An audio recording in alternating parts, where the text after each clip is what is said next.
참 이렇게 정말 어렸을 때부터 인연이 되셨으면 그 60년 전부터 태종 인연이실 텐데 이렇게 잘 인연이 안 될 수가 있죠? 있죠?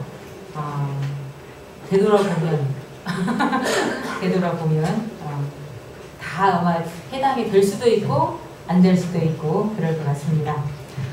공지된 바와 같이 교감님께서는 지금 중도 훈련원 정무 출신 훈련 강의 가셨는데요. 중도 훈련원에서 이렇게 얘기를 하시더라고요. 이번에 혁사님 강의가 없었더라면 하고 굉장히 지금 교무님들 사이에서도 교무님들도 사실은 이렇게 동료 교무의 강의를 전체적으로 듣기는 쉽지 않거든요. 쉽지 않고 아주 정말 훌륭한 이렇게 강의 진짜 실천을 바로 할 수 있는 이런 실천력에서 나온 강의를 들을 수 있어서 너무 기쁘다고 얘기하시고 훈련원에 근무하시는 직원 교무님들께서도 지금 훈련 때마다 다 이렇게 함께 하셔서 교원 강의를 함께 듣는데 들으면 들을수록 정말 공부심이 더 샘솟는다는 얘기를 전해 들었습니다. 그리고 지금 어제하고 오늘 저희 북구에서 어린이 지금 여름훈련 나고 있어요. 비가 와서 좀 걱정이 되긴 하나 물놀이 하는 데는 더 즐겁지 않을까 생각을 하면서 지금 어제하고 오늘 둥직골 훈련원에서 87명의 어린이 하고 있는데 저희 교당에서 17명이 함께 해서 지금 훈련하고 있습니다. 우리 또 어린이 부처님들을 또 잘 키워놓으면 나중에 그게 또 씨가 되어서 저희 교화에 큰 바탕이 되지 않을까 싶습니다. 자, 하루하루 어떠세요? 굉장히 바쁘시죠?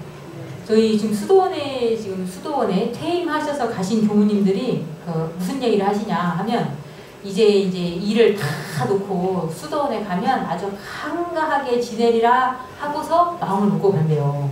근데 수도원에 가면 새로운 기숙사 생활이 시작된다네요. 새로운 기숙사 생활이 시작돼가지고 층층시야 위로 그냥 선배님들이 아주 많으시고 그 다음에 제일 이제 후배로 이렇게 들어간다고 하더라고요. 근데 거기 가면 또 그렇게도 일이 많다네요. 아침 그냥 좌선부터 그냥 쭉 해서 하루 일과가 어디 가야 되네, 지금은 또 어디 독경 가야 되네, 뭐 어디 배알 가야 되네, 어느 교당에 뭐 어느 훈련원에 동불기시생가 가야 되네 해가지고 교당에 있을 때보다도 더 바쁘다고 하더라고요. 자, 우리 교도님들은 하루하루 어떠세요? 바쁘시죠? 한가하세요? 바쁘세요? 한가하세요? 근데 대체로 물어보면 바쁘다고들 얘기하시고 또 저희 교도님들이 저희들을 바라볼 때도 얼마나 바쁘냐고 사실 이게 인사를 많이 하시더라고요. 하루 몇 시간이죠? 24시간을 사는 동안에 누구나 24시간을 사지만 그 사는 방법은 좀 다른 것 같아요. 어떤 분은 그 24시간을 정말 유익하게 사용을 해가지고 24시간을 25시간처럼 아주 그냥 세부적으로 잘 쪼개고 아끼고 이렇게 활용을 해가지고 사용하시는 분이 계신가 하면 어떤 사람은 24시간을 그냥 한두 시간처럼 쓰는 사람도 있더라고요. 어떤 시간처럼. 왜? 별로 그냥 어쩌다 보니까 하루가 그냥 어쩌다 보니까 하루가 그냥 가버려서 내가 그냥 어떻게 지냈는지도 모르고 하루를 보냈다 하시는 분도 계시더라고요. 어떤 게 더 낫는 것 같아요? 하루를 25시간으로 사는 게 낫은가요? 한 서너 시간처럼 그냥 훌쩍 보내는 게 낫는가? 이것도 누가 옳다, 누가 그르다고는 감히 말할 수 없지만 그 당시 그 사람에게는 최선의 시간이 아닐까 싶습니다. 그 대종경 법문에 보면 대종경 그 수행품 11장에 보면 대종사님이 이런 말씀하셨어요. 여기에 세 사람이 앉아있다. 세 사람이 앉아있는데 한 사람은 뭐라고 했냐면 기계를 연구를 하는 거예요. 어떻게 하면은 땅에다가 그 심을 박는데 철심을 박을 때 아파트 지을 때 철심 박잖아요. 이게 탕 치면 소리가 얼마나 큽니까? 철심을 박는데 소리를 안 나게 밟을 방법이 없을까? 하고 그 기계를 어떻게 하면 연구를 할까? 하고 연구를 하는 사람이 있었고 한 사람은 앉아가지고 그냥 아무것도 안 하고 있는 것 같은데 좌선을 하는 거예요. 단전줄을 탁 하면서 좌선을 하는 사람이 있었고 한 사람은 그냥 가만히 그냥 무료하게 앉아있는 사람이 있어요. 근데 이렇게 겉에서 보게 되면 세 사람이 앉아있는 모습은 별반 차이가 없어요. 기계를 연구하고 앉아있는 사람이나 내가 좌선을 열심히 하고 있는 사람이나 그냥 생각 없이 앉아있는 사람이나 앉아있는 모습은 별반 차이가 없지만 이게 시간이 오래오래 지나고 보면 무슨 큰 차이가 난다고 했죠. 기계를 연구한 사람 어떻게 하겠어요? 그 기계를 어떤 발명을 하겠죠. 실제로 아까 그 아파트 그 심 박는 거 있잖아요. 저희 작은아버지 말이에요. 저희 작은아버지께서 그거를 이렇게 연구를 했더라고, 기계를. 그래서 아파트 심 박는데 소리가 너무 심하게 나니까 이걸 어떻게 하면은 소리가 안 나고 그 심을 박을 수 있을까를 진짜 연구해가지고 저희 작은아버지가 그 안산공단에 그거를 해가지고 우리나라에서도 하고 해외에도 이렇게 그 기계를 수출을 해가지고 그 심 박는데 소리 안 나고 그 아파트에 그 철심을 박는 그거를 발명을 진짜 해내서 그런 발명가가 되셨고, 또 자선에 힘쓴 사람 어떻게 되겠어요? 가만히 있지만 나중에 그 단전이 뭉쳐서 힘이 쌓여서 마음에 정력을 얻겠죠. 그런데 그냥 아무 생각 없이 가만히 앉아있는 사람은 오랜 시간이 지난 뒤에도 별로 얻어지는 것이 없이 그냥 아무 성과가 없이 그냥 그대로 그렇게 되리라 하는 말씀을 하셨습니다. 그러면서 대동사님께서 또 서당 다닐 적에 그 자기 친구 얘기를 했죠. 자기 친구는 서당은 뭐 하는 곳이죠?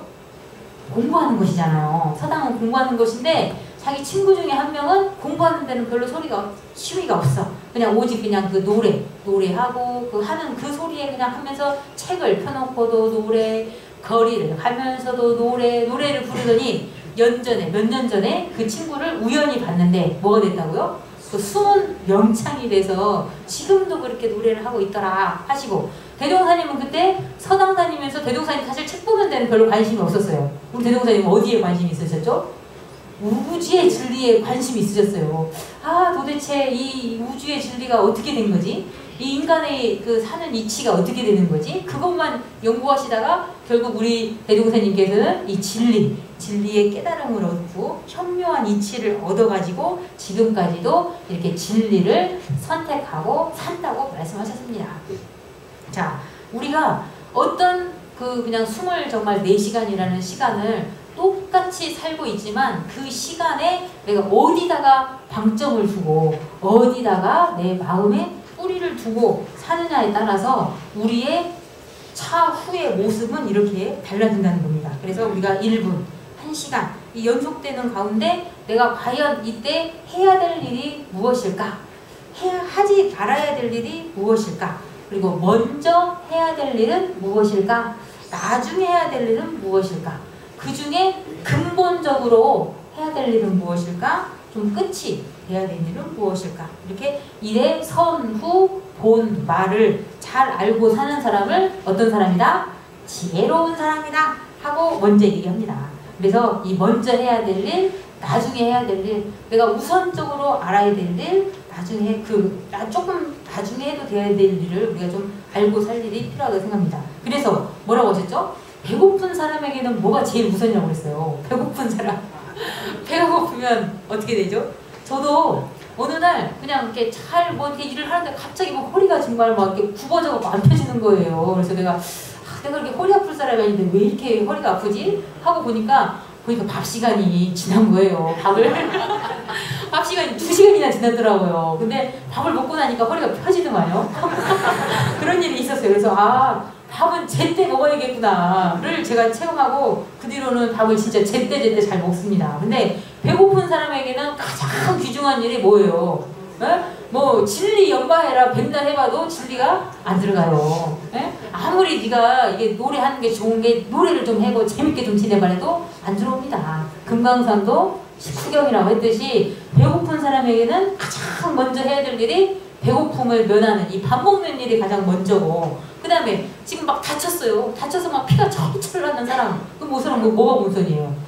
얼른 가서 치료를 해야 되죠. 그 사람에게 아니야, 우리가 정신수양을 해야 되니까 마음의 여유를 가지고 천천히 그렇게 해봐. 이것은 또 그 사람에 대한 것이 또 아니죠. 그래서 아이들은 뭐가 제일 우선이에요? 잘 먹고 잘 자고 잘 노는 것이 근본이 되는 거고, 연세 드신 우리 어르신들은 이렇게 마음의 안정을 취하고 이렇게 잘 섭생하시면서 편안한 노후를 보내는 것이 근본이 되고 가장 귀한 일이 될 것입니다. 자, 여러분들은 나는 어떤 일에 내가 이 일은 내가 정말 우선적으로 생각하고 있다. 내가 이 일은 참 귀중한 일이다 하는 것에 어떤 일에 그런 귀중한 일에 정성을 다하고 있는지 한번 생각해 보시면 좋겠습니다. 자, 오늘 읽었던 그 법어봉독에도 보면 대산동사 회상편 18장에 무슨 말이 나오냐, 이게 느닷없는 말이기도 하는데 진리의 심판도 중요하지만 대중의 심판이 더 중요하다. 근데 위에서 응원하는 것도 중요하지만 아래에서의 저력도 중요하다. 해외로 멀리 뻗어나가는 것도 중요하지만 내 몸, 내 가정, 내 나라부터 잘 챙기고 하는 것이 중요하고, 아무리 입으로 말하고 붓으로 쓰는 것도 중요하지만 몸으로 실천하는 것이 더 중요하다. 이런 말씀을 해주셨어요. 우리가 그 얘기 하시잖아요. 아무리 밖에서 잘해도 집에서 못하면 뭐라 그래요? 집에서 인정을 못 받으면 힘이 안 나는 거예요. 아무리 내가 밖에서 일을 잘 못하고 내가 밖에서 설마 퉁을 듣고 살아도 내 집 식구가 내 사람이 나를 위해서 아이고 그냥 우리 딸 있어서 너무 좋다. 우리 아들이 있어서 행복하다. 우리 남편이 있어서 내가 이렇게 힘을 얻습니다. 우리 아내가 있어서 내가 이렇게 좋다 하고 서로 추워주고 기운을 서로 몰아주는 것도 어떤 일이에요? 정말 귀하고 소중한 일이 될 수 있습니다. 그래서 우리는 제일 정말 가까운 인연에게서부터 나랑 같이 살고 있는 내 가족에게서부터 인정을 받고 내 가족부터 챙기고 내 가족부터 이렇게 함께 하는 것도 정말 큰 일이 되지 않을까 싶습니다. 자, 우리 사리연구장에 보면은 무슨 얘기 되죠? 이 세상은 대소유의 이치로 건설이 되고 시비이해의 일로 이렇게 이루어간다고 했어요. 그래서 우리가 살다 보면은 인간 사이는 뭐가 있어요? 항상 시비가 있어요. 시비. 이것은 옳고 저것은 그르고 어째서 너는 그렇게 하냐, 어째서 너는 그렇게 하냐 하는 그런 시비를 먼저 따지게 됩니다. 근데 이런 시비를 가릴 때 저도 사실 조금 좀 시비를 좀 많이 좀 따지는 편이었는데요. 지금은 조금 놓으려고 많이 노력을 합니다. 근데 시비를 따질 때 시가 있으면 옳은 게 있으면 그른 게 있고, 그 다음에 시비 뭐가 있어요? 이해가 있잖아요. 이로운 것이 있고 해로운 것이 있어요. 근데 같은 일을 하다 보더라도 예를 들어서 식당에서 저희 지금 1층 지하 식당에 가면 식당 의자가 잘 보시면 두 가지가 있어요. 잘 보시면 그냥 나무로 된 의자가 있고요. 이렇게 스펀지가 된 의자가 있어요. 근데 저는 사실은 나무로 된 의자가 있으면 제가 의자를 바꿔서 앉습니다. 스펀지로 된 의자로 좀 바꿔서 앉는데, 이것도 어떻게 보면은 시비이해를 따지는 거죠. 아, 왜? 스펀지로 안 된 의자가 편하니까 이렇게 이해를 따져서 나에게 이로운 일이 뭘까를 따져서 나에게 이로운 것을 많이들 취합니다. 근데 대산동사님은 무슨 얘기를 하셨냐? 이렇게 시비를 따져서 이해를 나눌 때 도를 갖춘 사람이 해를 차지해라. 해를 차지해라. 그 얘기를 하셨어요. 이게 조금 이해할 수 좀 없는 얘기도 한데, 내가 조금 더 알고 먼저 아면 이해되고 내가 조금 거기서 이해를 나눌 수가 있잖아요. 우리 수박이 나와도 우리 그 얘기도 하거든요. 그 공양 때 수박이 쫙 잘라서 나오잖아요. 그러면 어떤 수박은 정말 가운데 아주 그냥 달짝지근한 가운데 맛있는 수박이 큰 토막으로 나오고 있고, 자르다 보면은 제일 귀퉁이에 쬐끄맣게 나온 것이 있잖아요. 근데 수박도 뭐 하나씩 가져가세요, 두 개씩 가져가서 하다 보면은 진짜 어떤 분은 가운데 것만 뚝뚝 찾아가는 분이 있고, 정말 어떤 분은 그 가상의 것만 이렇게 찾아가는 분도 계시더라고요. 근데 우리가 이런 시비 이해를 나눌 때 나는 과연 이해를 쫓아서 다니는가, 아니면 내가 손해보더라도 내가 그것을 좀 대신하려고 하는가를 한번 찾아보는 것도 좋겠다. 그래서 우리 대산동사님 말씀처럼 내가 마음을 쓸 때 이렇게 시비를 나눌 일이 있다면 차라리 내가 해로움을 받아라. 그것이 오히려 이 도덕가에서 우리가 할 수 있는 일이고, 내가 해를 차지하고도 내가 그 이해로운 게 아니라 해로움을 차지하고도 내가 도덕을 잘 갖추면 오히려 그것이 바르게 돌아오는 참 세상을 만드는 이치가 있다에 대해서 그런 말씀을 했습니다. 근데 이런 말씀을 일반 사람에게 말을 하면 에이 말도 안 된다고 얘기를 할 거예요. 근데 우리 교도님들은 이해하시죠? 무슨 말인지 이해하시죠? 네, 기왕이면 내가 조금 손해보더라도 다른 사람에게 좀 양보할 수 있는 것도 우리가 마음을 쓰고 살아가는 한 방법이 될 수도 있겠습니다. 자, 또 대산종사님께 어떤 제자가 찾아와서 얘기를 했는데, 어떤 제자가 자녀가 갑자기 죽은 거예요. 나이도 그냥 창창한 나이에 그냥 갑자기 요절을 해갖고 죽었어요. 하고 종제를 이제 앞두고 있는데 그 제자가 사례기를 뭐라고 얘기했냐. 만약에 그 아이가 다시 올 수만 있다면 나에게 왔으면 좋겠습니다. 하고 이렇게 사례는 거예요. 그 아이가 다시 올 수 있다면 저에게 다시 왔으면 좋겠습니다. 하고 말씀을 드리니까 대산종사님께서 뭐라고 얘기하냐. 불보살도 결정보가 뭐죠? 이렇게 탁 해야 된다 하는 어떤 결정보는 함부로 세우지 않는다. 결정은 하지 말아라. 그래서 이렇게 먼저 가는 데에는 그렇게 갈 만한 이유가 있고 또 어떤 급한 사유가 있을 수가 있으니까 그냥 어떻게 좋은데 좋은 부모 만나서 오기를 이렇게 축원을 하지, 그렇게 하지 말아라. 그리고 가장 어렵고 고단할 때 누가 제일 큰 후원자예요? 부모만한 후원자가 없다. 이게 너가 그냥 기도를 열심히 하고 기원을 잘 해도 그 아이가 어디에 있든지 간에 큰 기운이 될 것이고, 그 아이가 정말 큰 능력이 있어서 천지 밖에 나가지 않는 이상에는 어떻게 이 천지 안에 있는 이상에는 너의 그 기원이, 너의 그 공덕이 함께 할 것이다 라는 말씀을 해주셨습니다. 자, 이것도 좀 이해가 되시죠? 이런 얘기 하셨고요. 그 다음에 정산종사님께서는 저희가 지금 1박 2일로 뭐 하죠? 교도 정기훈련 갑시다 하고 말씀드리잖아요. 근데 사실은 1박 2일 내기가 그렇게 힘들죠. 그렇게 힘들더라고요. 제가 전에 있었던 교당에서 이게 사실은 그 정기훈련이 아무것도 아닌 것 같은데요. 생각하기 나름이에요.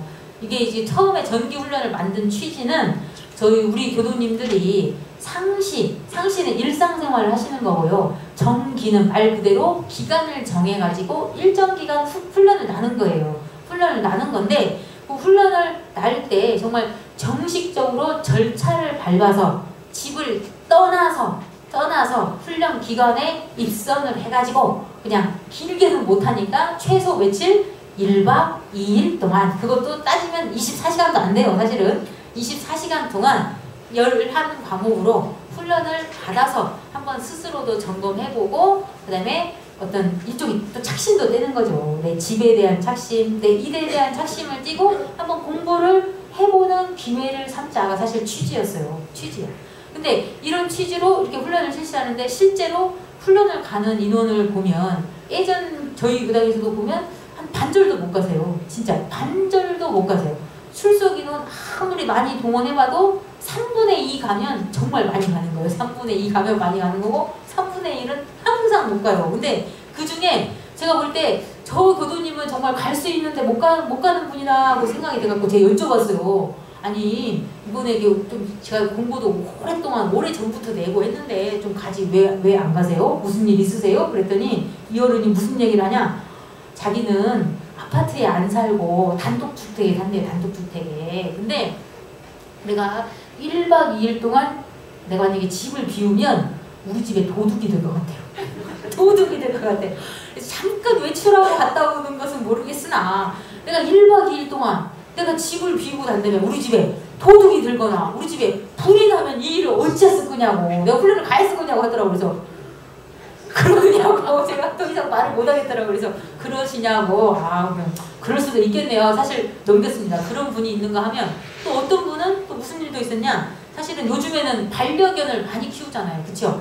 반려견을 많이 키우죠. 그러니까 집에 강아지를 키우는 거예요. 이쁜 강아지를 키우는 거예요. 근데 내가 훈련을 가면 얘를 누가 밥을 먹이고 누가 잠을 재우고 누가 하는 거 없고 내가 데리고 가자고 그랬어요. 데리고 갑시다. 데리고 갑시다. 그랬더니 안 된대. 얘는 워낙 민감해가지고 환경이 바뀌면 잠도 못 자고 아무것도 못 한대요. 그래서 이 반려견 때문에 못 간다고 하더라고요. 그래서 정말 중요한 일이긴 합니다. 근데 정산종사님께서 이런 선 결제식에 이런 말씀 하셨더라고요. 지금 사람이 이게 사실 정신이 분주하죠. 바쁘잖아요. 바쁘죠. 이 정신이 분주할 때 정신을 가누지를 못하고 살아. 그런데 과거에는 사실은 우리 그 대종사님 당대에는 동선 하선이 장장 몇 개월인지 아세요? 1박 2일도 아니에요. 여름에 3개월, 겨울에 3개월, 장장 6개월을 선을 놨어요. 6개월을 선을 놨어요. 근데 6개월 선을 안 나고 당장 1개월, 한 달이라도 이렇게 안거 편안하게 우리가 이런 정신을 수양할 수 있는 공부를 한다면 어떻게 되겠는가. 근데 이 시간에 이거 하는 것이 굳이 필요 있을까? 하고 생각하는 사람도 있을 것이다. 굳이 그렇게 1박 2일 훈련 갈 필요가 뭐가 있어? 라고 말할 수도 있을 것이다. 근데 그러면서 무슨 얘기를 하냐. 옛날에 그 제갈공명 누군지 아시죠? 제갈공명이 전쟁 중에 막 전쟁이 막 나가지고 막 적군이 막 몰려 들어와요. 근데 보통의 경우 어떻게 하시겠어요? 막 전쟁이 났어. 지금 적군이 저마치 몰려오는 것이 보여, 내 집에서. 여러분 어떻게 하시겠습니까? 도망가, 짐 싸야죠. 네, 통장 챙기고 돈 챙기고 해서 짐 싸가지고 어디로 도망갈까 튀어야 되잖아요. 근데 그때 제갈공명은 어떻게 했다고 하냐면은 연못을 한가롭게 거닐면서, 지금 있을 수 없는 일 같긴 하나, 한가롭게 거닐면서 고기 노는 것을 이렇게 다 서서 봤대요. 이렇게 서서 보다가 그 그렇게 하면서 싸움이 일어나는 걸 이렇게 전략을 짜가지고 싸움에서 이겼다고 합니다. 이게 가능할까? 과연 가능할까? 하는 생각이 듭니다. 그래서 우리가 볼 때는 정말 급한 일이 있는 것 같지만 사실은 급하지 않는 일이 있을 거고, 우리 그런 경우도 있잖아요. 아우 나 바빠 말하는데 사실 안 바쁜데 놈들한테 바쁘다고 말하는 경우 있어요, 없어요? 있어요. 또 정말 저 사람은 정말 한가한 것 같아요, 우리 눈으로 보기에는. 그런데 그 한가한 속에서 그 많은 일을 천천히 또 다 해가는 그런 사람도 있어요. 그래서 나는 과연 어떤 사람인가 한번 생각해 볼 필요 있고요. 그다음에 옛날에 서경덕 아시죠? 그분이 금강산에 한번 갔대요. 금강산에 한번 갔는데 어떤 절에 갔더니 절만 있고 스님이 한 분도 안 계신대요. 수도하는 스님이 한 분도 없는 걸 보고서 큰일 났다는 얘기를 했대요. 왜?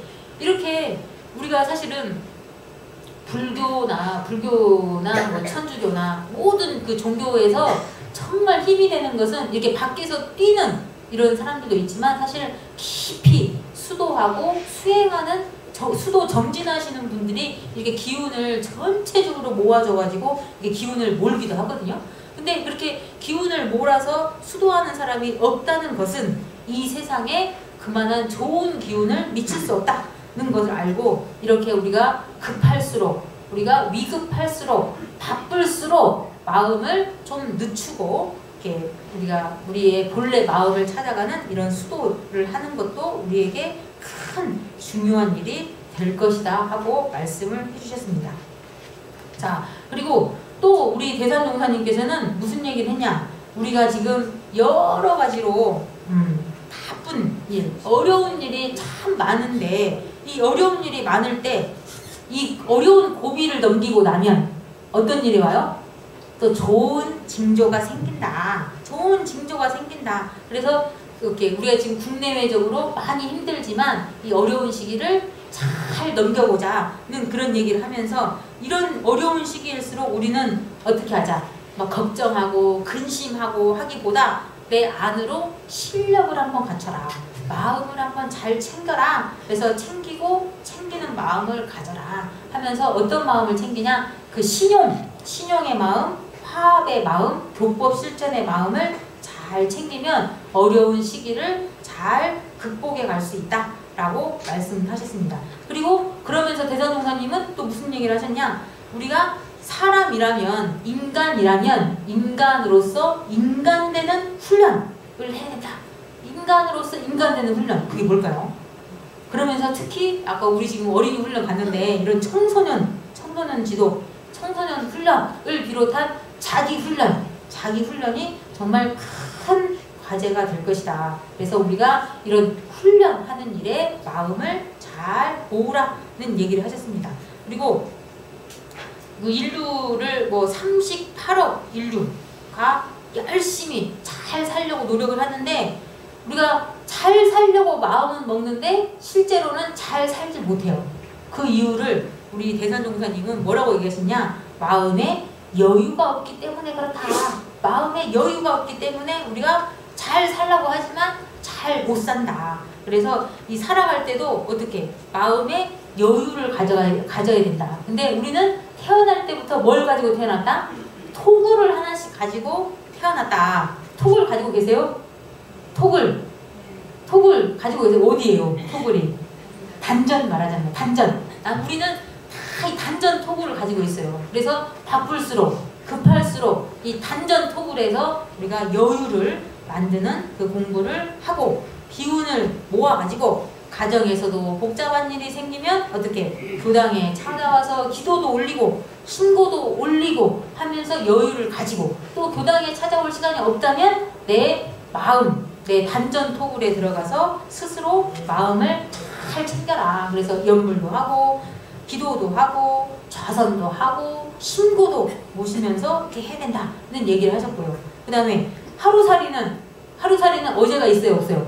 어제도 없고 내일도 없고 오늘만 있어요. 그래서 실제로 어떤 사람들도 이렇게 얘기하죠. 아, 내생 그거 없어. 내생 없는 거야. 현생밖에 없어. 라고 말하는 사람이 있습니다. 근데 우리가 진리적으로 볼 때 분명히 오늘이 있죠.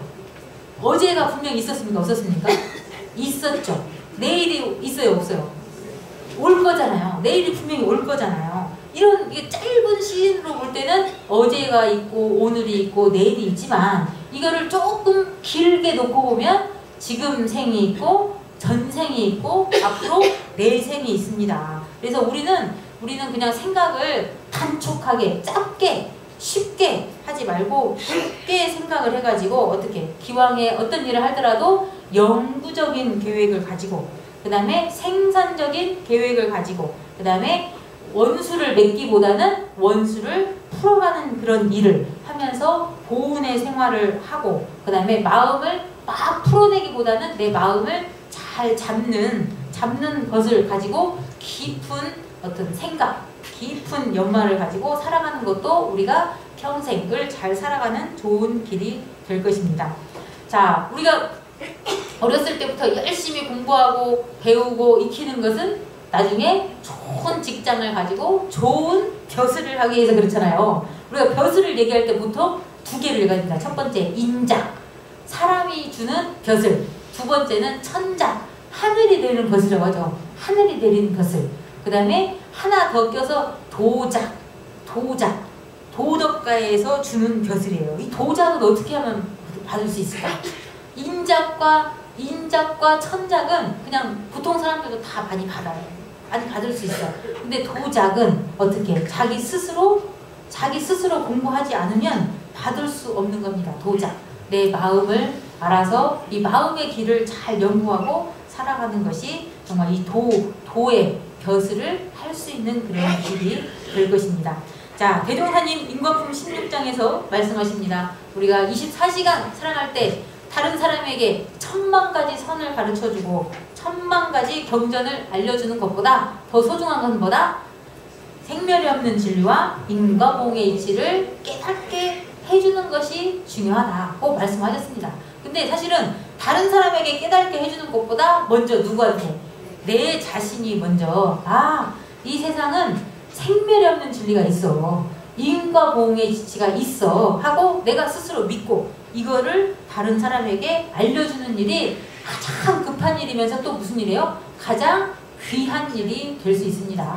우리가 다른 사람의 일생을 건져주고 일생을 보호하는 것이 정말 다른 일이 아닌 것 같아요. 이런 진리의 세계를 알려주고 진리의 세계에 함께 하는 거.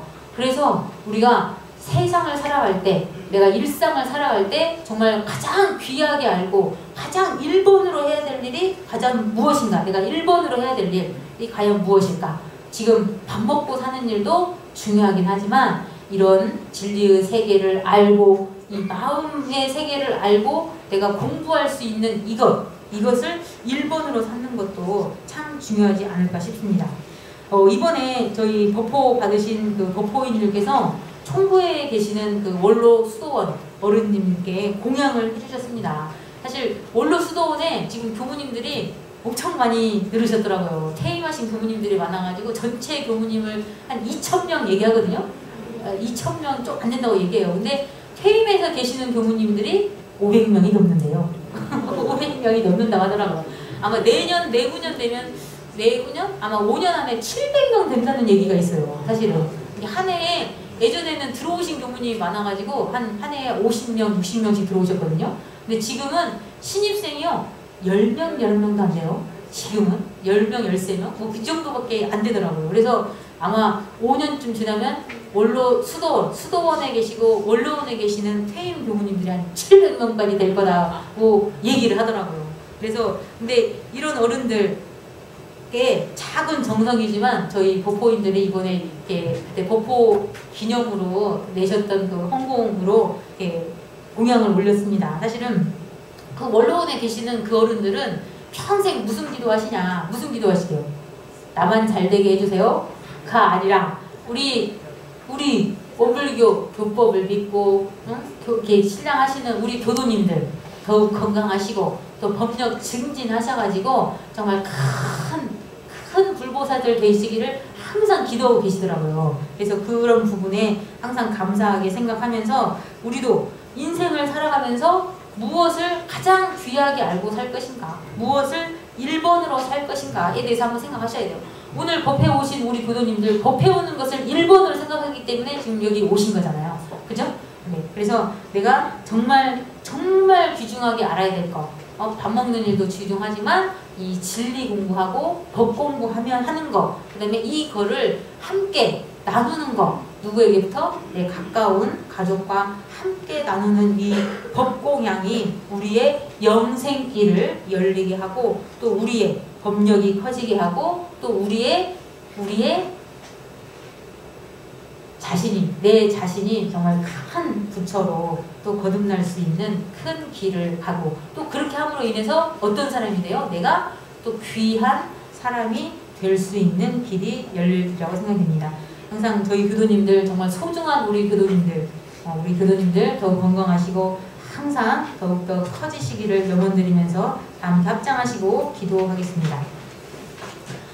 거룩하신 법신불 사원이시여 오늘도 저희들에게 진리와 은혜의 소종례를 알게 하심에 감사옵나이다.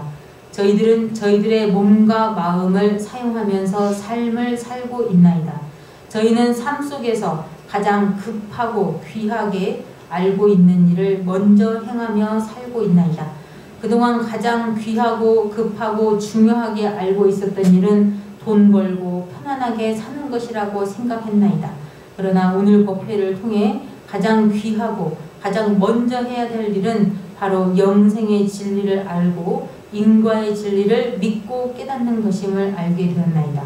그래서 저희들은 지금 여기를 살아가는 동안에 가장 귀한 일을 잘 실행하며 살고 있는지를 살펴보는 시간이 되겠나이다. 그래서 가장 귀하고 급한 일을 실행하여서 저희들의 행복의 문로가 바로 열릴 수 있도록 법신불 사원이시여 크신 은혜와 위력으로 함께하여 주시옵소서. 저희들 모두의 마음을 모아 일심으로 비옵나이다. 감사합니다.